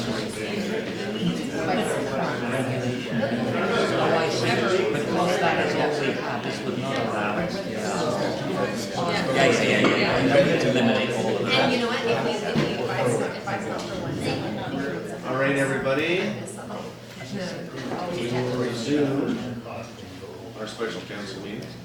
And so we're working on 5.1, which is staff reports. Raj, Chief Financial Officer, approval for funding water main replacement and repairs. I'll just give it over to you, Raj. Thanks, Gary. Mayor and Council, this report is actually requesting approval for budget provisions for 2 different projects. The first is for renewal of water infrastructure in the Cove Bay water system. Part of the water main under the Cardina Road area project is constructed of asbestos cement, and that asbestos cement was noticed to be softening, which means it's basically at risk of a water break or failure. So it makes sense to coordinate the replacement of this water pipe with the Cardina Road project, which has been approved, so the work that's going to be done, the paving there. Otherwise, if we don't replace it, it's at risk of breaking. You have to dig up the road and replace it again, and there's an anticipated budget provision of $50,000 required for that project. I would recommend that that be funded from the Cove Bay Reserve for Capital Works, because it is water infrastructure capital that's being replaced, and we replace the respective water infrastructure for each LAC from basically the reserve for that particular water system. The second request is for the Blue Water Park water main. Basically the leak, as Glenn had mentioned, the leak has been found and fixed. And there is, however, a 73-meter stretch of water pipe that's still at risk of failure, as Glenn had mentioned earlier, and that stretch of pipe has additional pressure on it now that the water main has been fixed. So the anticipated cost of fixing that or replacing that water infrastructure is about $60,000, and I am recommending that that be funded from the Blue Water Park Capital Reserve for Works, and hence the 2 recommendations in the report here. Open it up for questions. Michael? Just to be quite clear, the 50,000 that you want for the water main for the Cove Bay water, this is a preventive measure to ensure that we don't get a failure in this water system for Cove Bay, separate and distinct from the other works going on. Exactly. So that we don't, people in Cove Bay don't feel that we're snatching $50,000 of their reserve for something which isn't related to the works. What I think I want to hear very clearly is that this is for the water system, which we feel it's sensible to do now, rather than we wait till we put something brand new over the top and then we have to dig it up all over again. Is that correct? That is exactly correct. Okay. This new policy we have. Glenn, do you want to add anything to that? Yeah, it's this old AC water main, asbestos cement. We chatted with the utilities foreman, and he's been concerned about it for some time. It's on one of the top priorities on his wish list to deal with. It actually runs the entire length of Cardina Drive as well. The ask at this point is strictly a proactive measure. The lifespan of the road, which you're about to lay down in September, is going to far exceed the life of the water main. Therefore, you'd be ripping up the roadway prematurely, and in the event of a failure, could do significant damage to that road infrastructure. The ask at this point is strictly to replace the portion of the main associated with the roadway project. It's not to go beyond that at this time. And you're correct that there's no relationship of this to the Blue Water situation. No, I could have the sensitivities, of course, if you're in Cove Bay furbishes this island with many facilities enjoyed by everybody, which is fair enough. So therefore, there is obviously sensitivity, but it is strictly for the benefit of the water system. So thank you very much. Correct. Rob? Yeah, just 2 quick questions, Glenn. One is, of course, this is a tough one, but we always want to get the maximum out of our infrastructure lifespan-wise, and we're probably not going to get this out of this water main. Roughly, what is an estimate of the lifespan of that current water main that's in there right now, so the asbestos concrete one? Yep. And my second question is, doing it at this time, is it gonna be cheaper because we're ripping up the road anyway to do the water main now? Versus, let's say, if we hypothetically get 10 years out of it and rip up the road, is there maybe some cost savings by doing it now for the water main in and of itself? Life is always difficult to gauge, but the comments we've received from the utilities foreman is that it's a soft AC pipe, which means as AC ages, depending on the chemistry of the soil that pipe is in, it does become soft to the point where you can literally stick a screwdriver through the pipe. His description, I don't know to what degree it's soft, but anytime we hear an AC water main is soft, it's a ticking time bomb. So it could go at any time. They've had problems with it in the past. In fact, there's a safeguard pressure reducing valve at the terminus end of the water main on Cardina Drive, which is strictly there to prevent overpressurization of that water main because of the fever failure. So I would say it could go at any time, but I obviously don't have a crystal ball on when that would occur. And yes, it's certainly less expensive than waiting for it to rupture. Allison? What's an AC water main? AC is asbestos cement. It's the type of material that And I guess just mentioning the word asbestos and having that in our water pipes kind of made me think, gosh, gee whiz, maybe we need to replace them all. Okay, yeah, I think your comments about doing it now, when the road's gonna be dug up anyhow and all that kind of stuff. Where does the pipe start and end in total? It's approximately, it's transitioned, a section was replaced to PVC a number of years ago off Trunk Road. It's about, the transition back to AC is approximately mid-distance, essentially across from the library. So once this is done, that'll get rid of all the AC pipe then? Only within the limits of the Cardina Road project. So it'll go around, past the roundabout and somewhat around the corner, but there's still several hundred meters of asbestos cement water main that goes all the way to the terminus of Cardina Drive. So down Cardina, not repaving the main road, Correct. and we have to dig up the rest of Cardina. No, the main drag, Trunk Road has been looked after, it's been replaced. So it's just along Cardina, which hopefully is along the shoulders, not down the middle of the road. I'd have to reach out there, because I can't recall. Well, I think, like, we're putting in new cement sidewalks and all that sort of stuff, so you have to dig those up. Yeah, so it's, Right, you want them. yeah. So, Raj, do you have some comments you want to make? I was just gonna answer Rob's question. Yes, at this time, replacing it would be more cost effective with Cove Bay water system, because if something did happen after the Cardina works are done, then you have to dig up the road and repave it. Cove Bay would have to pay for that down the road. So right now, they're not having to pay for any of the paving or anything, because that's included within the budget provision for the Cardina Road project. All right, Maureen? I thought Councillor Morris was going to ask my question. This is a dummy's response. Whenever anybody hears the word asbestos, you know, there are little flags that go up.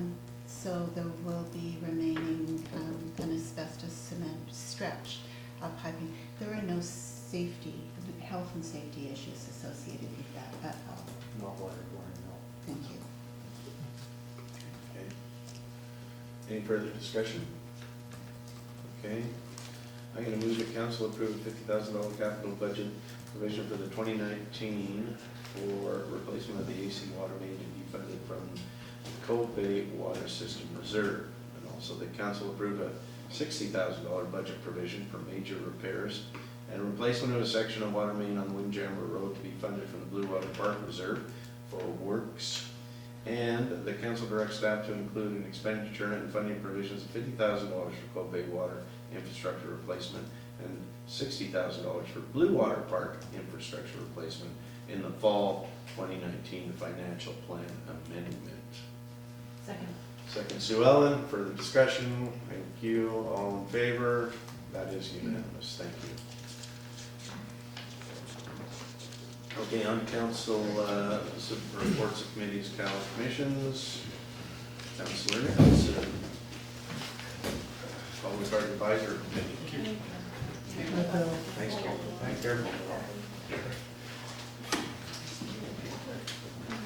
So if you recall, this year we established the Public Art Advisory Committee, and this is a recommendation that comes out of our last meeting. And we have been discussing a number of things, including policies for acquisitions, deaccessioning, and donations.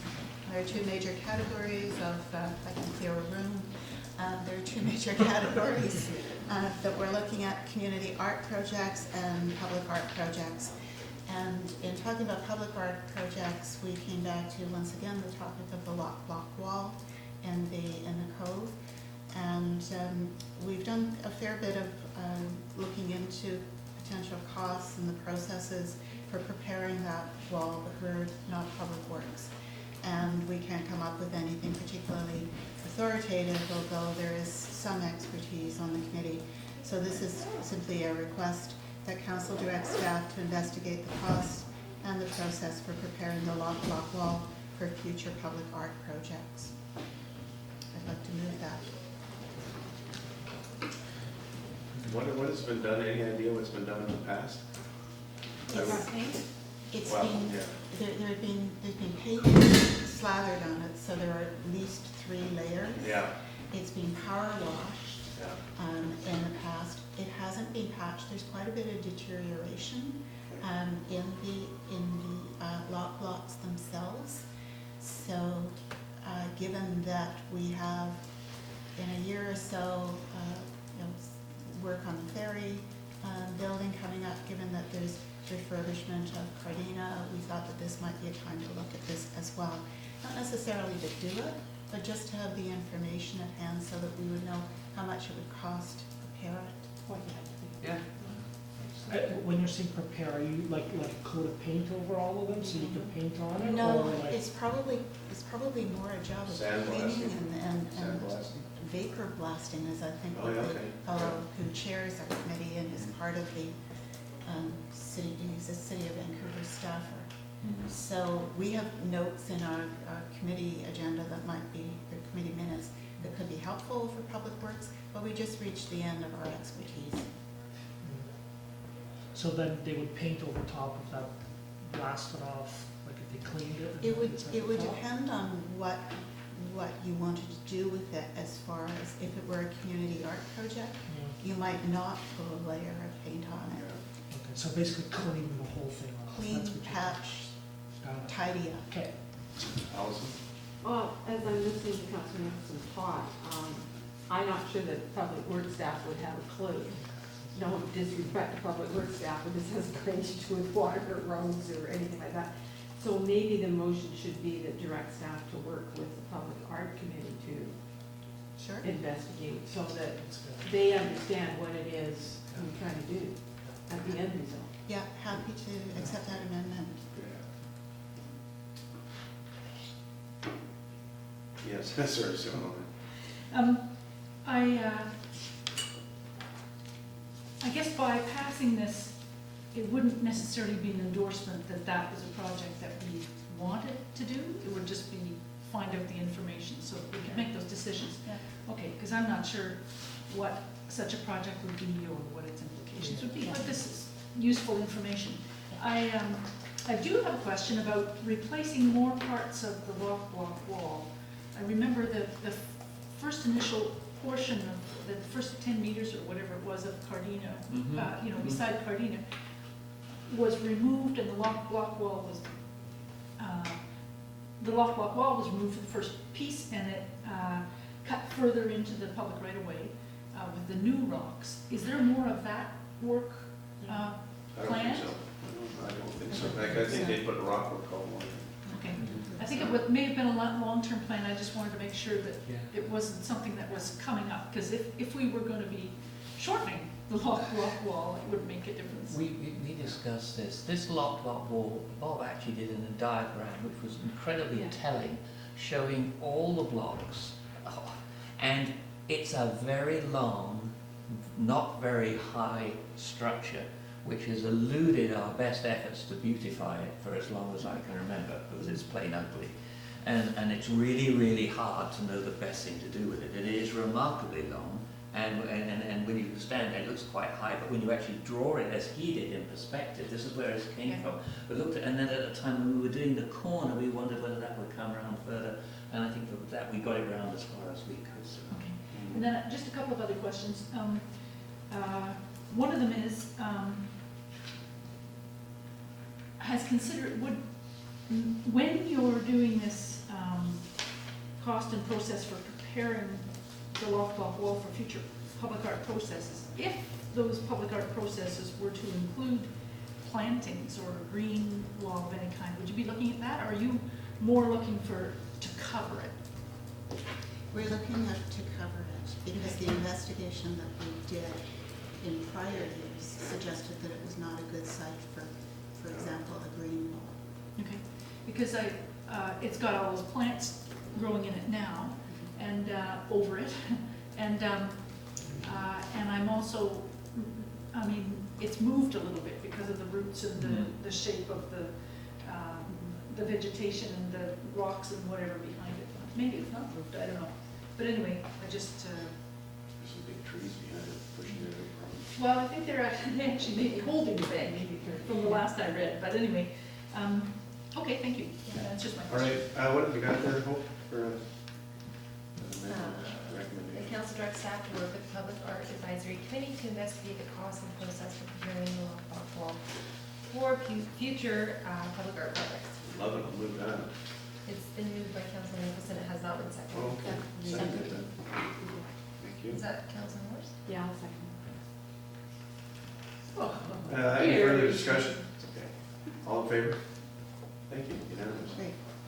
Councilor Hopkins, Environmental I can do it, or you want to do it, Maureen, or? Do you want to split it? I'll talk the first piece, you talk the second piece? Okay. Okay. So this comes out of the discussions in the Environment and Climate Action Committee meeting. If you recall, every year we get a refund under the CARET program, and it generally is around $4,000. So the committee makes a recommendation as to how those funds might be spent. In last year, there was roughly $4,000, and it was allocated to the bike barn to help put in place solar panel and electric charging capacity in the barn. And when we looked at the cost, subsequently it far exceeded the $4,000 that we were able to allocate. So the staff recommendation that came out of this was that the request for budget allocation for the bike barn solar panel electric charging project be referred to the Chief Financial Officer for consideration in the next budget process. I'll move that recommendation. I'll second that. All right, any further discussion? Okay, all in favor? Thank you. And then the next two recommendations relate to the allocation of this year's CARA funds.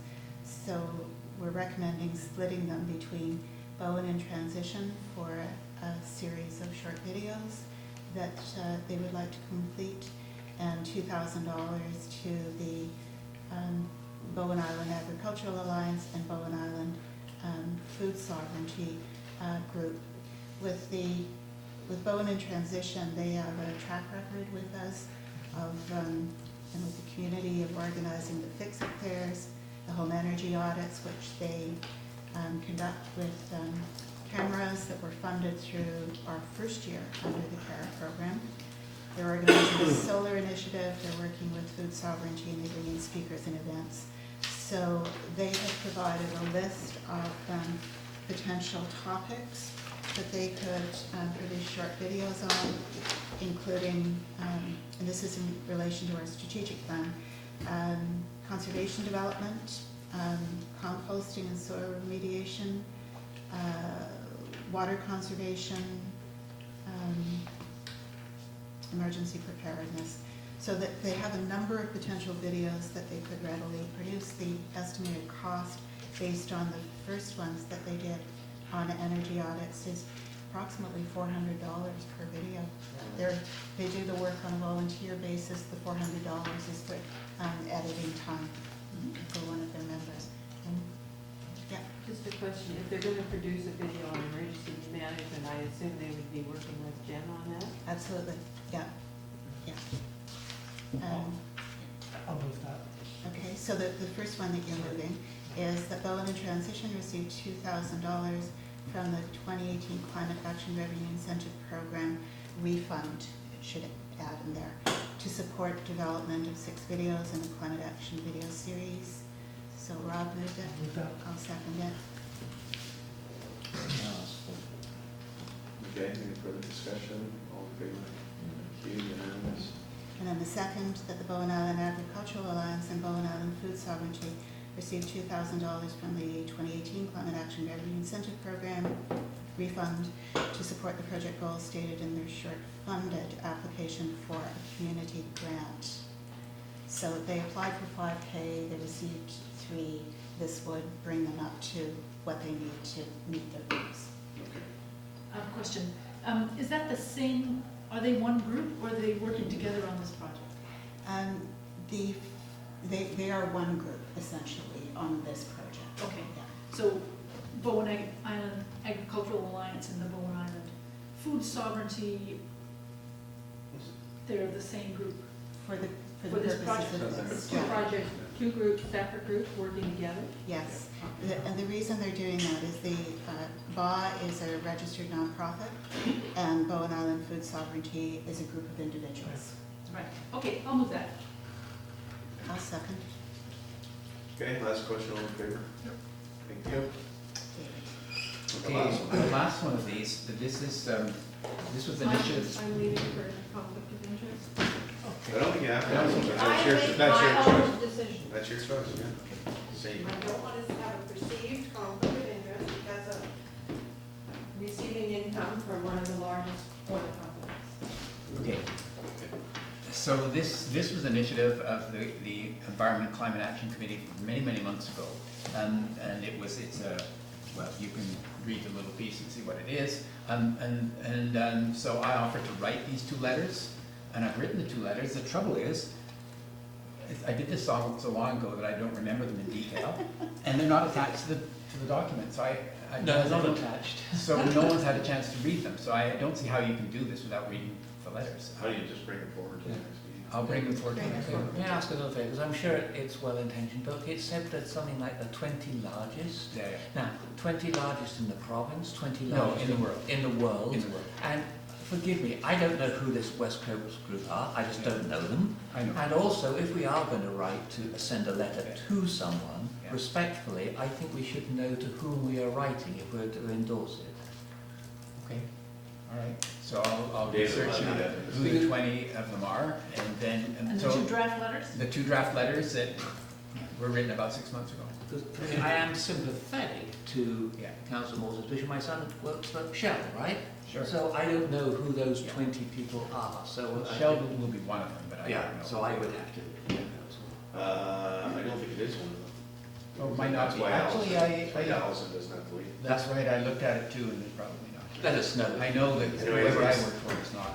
I don't think that's the important part of the issue. No, I mean, and this is obviously, these companies aren't going to say, whoa, I got this letter from Bowen Island, I'm going to immediately do this and that. I mean, What? this is a this is a symbolic action around this issue. It's But- joining with other municipalities And Jody West to make did the it, point, and so. to make the point. Okay, so let's So you're bring gonna that back. So we'll bring it back at the You're next gonna meeting. postpone it to the, which September meeting? 9th. September 9th. September We'll 9th. make sure the letters are attached. Okay, thank you.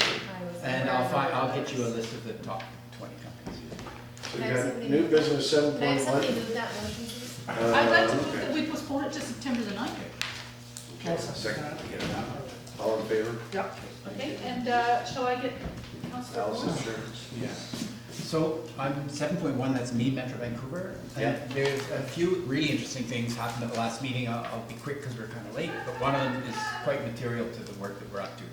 The two interesting ones, yeah, okay. I mentioned, I think at our last meeting, that the Climate Action Committee voted to accept a 1.5 degree target instead of the Paris target of 2 degrees for global warming. So limit the increase to only 1.5 degrees. That was passed at the board. Now, and so, you know, that will, I'm also working on a climate action proposal for our, which includes adaptation, which includes some of the work that we're doing in the asset management stuff, but that would fit within the same 1.5 degrees. But one of the really interesting things that we need to consider is that 1.5 degrees means we would be 0 carbon by 2050. So you have to think then, like transportation is our big issue and we have to figure out that, okay, that's hard. But you have to also think of, from our asset management perspective, of your long-term assets. So if you're investing in new assets now that will be consuming carbon in order to heat and cool and lights and stuff like that, they're still going to be around in 2050. So it really changes your decision-making structure. And the Metro Vancouver has done that. I mentioned that a little while earlier with some of the things that they've done. So anyway, we'll think more of that later, but it's just to start thinking about that in your mind. Right on. 2 other things. One of them, you know that the North Shore treatment plant just under the Lions Gate Bridge, it's only primary treatment. It's being replaced with secondary treatment. The plan was secondary treatment, and that's the law. It has to be replaced with secondary treatment. They've now passed that they would change that to tertiary. Oh, wow. And They passed it. yes, Yay! passed at the board meeting last Friday, and some of the issues are it's a small site. It's a tight site to retrofit. To try to take it up to tertiary would be extremely difficult. So if you're going to do it, better to do it now. The assumption is standards will probably be going up in the future, and so do it now rather than do it later, and then they're going to try to get money from the feds and the province to help. It's not horrifically expensive to go up. It was, I believe, it was either $29 or $39 million more on a massively expensive project. Some of the issues that were raised are, you know, what secondary is great, but their issues are the chemicals that are part of our life that go through our bodies and go out into our system, and that was affecting the marine life and even the salmon that the orca need and so on. So it's an important change, and it sets a precedent that will then presumably be done because they've got 2 other plants, the Iona, which has to be replaced as well. Okay. Wow. Okay. The third one is organics. Now you'll know that we're looking at what we can do to reduce the cost of our garbage disposal and organics disposal, because that part is really expensive with all the trucking. It's about to get much more expensive. What happened is Metro Vancouver doesn't have the processing capacity, so stuff is going all the way up to Pemberton, and there are all kinds of issues around that. So Metro Vancouver, the solid waste department is looking at what they can do, and what they've done is the tipping fee right now is $95. It's going to probably go up to 100, but they're adding another $20, and they're asking all the municipalities to agree to this $20 to be part of what they'll do is they'll issue an RFP on doing processing capacity in the city, somewhere in the region that will be able to handle the stuff that's not being done right now. But they're asking for this $20, and they're saying you would have to, and I forget the time, you would agree to do this for, I think it's 2 years, maybe 1 year. Like there's no point doing it unless if you're going to try to throw out some RFPs and get someone to build something, there's got to be a long-term commitment for the money. For us, that would mean our tipping fee would go up from $95 to $120. Yeah. And the trouble is, on January 1st, we have to sign a long-term contract to do that. So I talked to Paul Henderson, the general manager of solid waste, because he was helping me with this whole project that we're doing, and he realizes that puts us in a difficult situation. It improves, if our tipping fees goes from 95 to 120, it certainly improves the economics of doing it on island.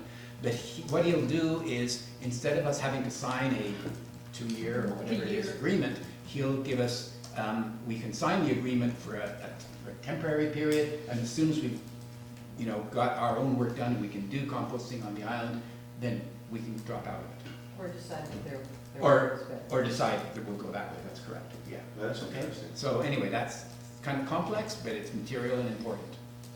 How many tipping fees do you think we do there in a day? I could tell you that, but I don't.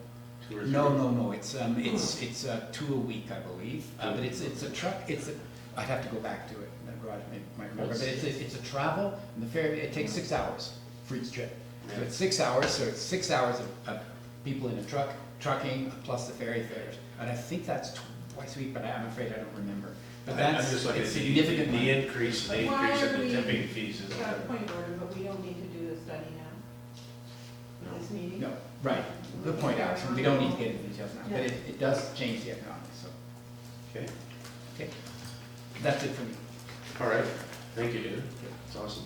And Sue Ellen, 7.2 there, that's something that you. Yeah, this is item, this is on, page 162. 8.2E. It starts, this is 8.1E, and I just wanted to let people know that the Islands Trust has been engaging the 30 First Nations in the Islands Trust area about climate emergency and asking them, can we work together on this urgent crisis?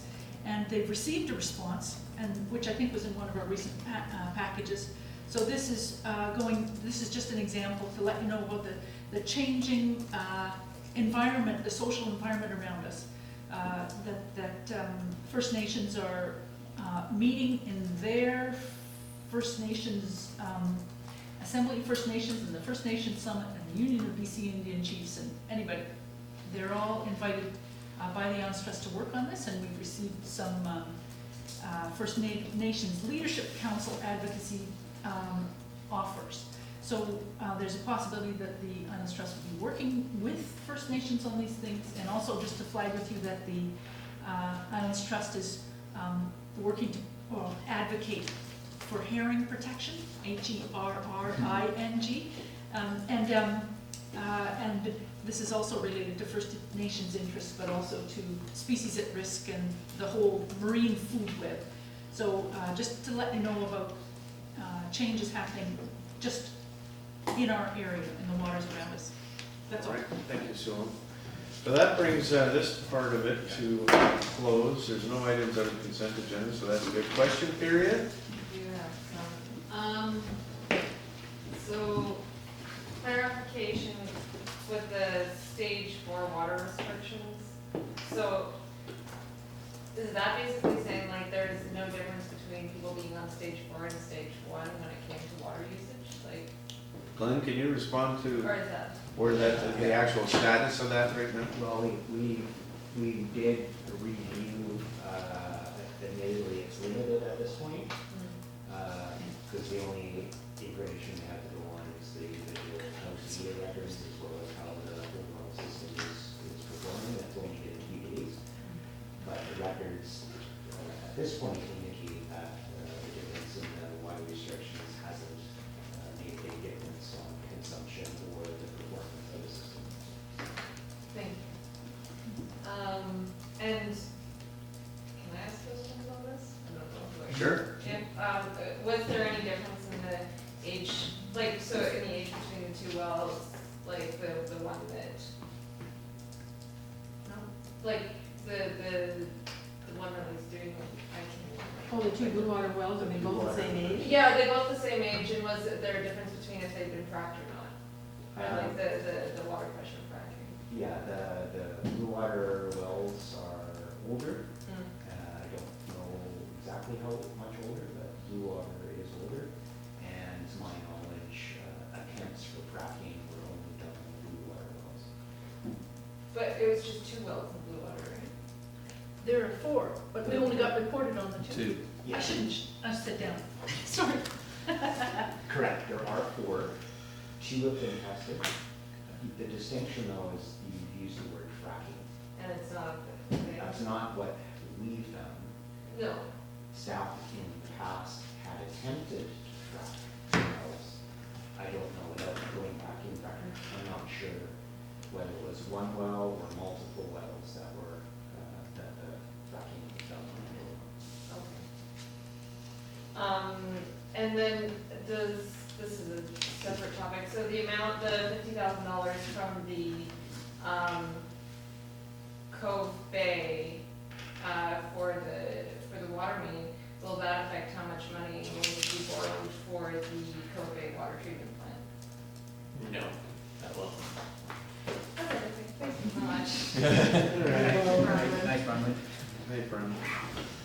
Everyone's going to know more about all these things than they really intended to. not a bad thing. No, Information is good.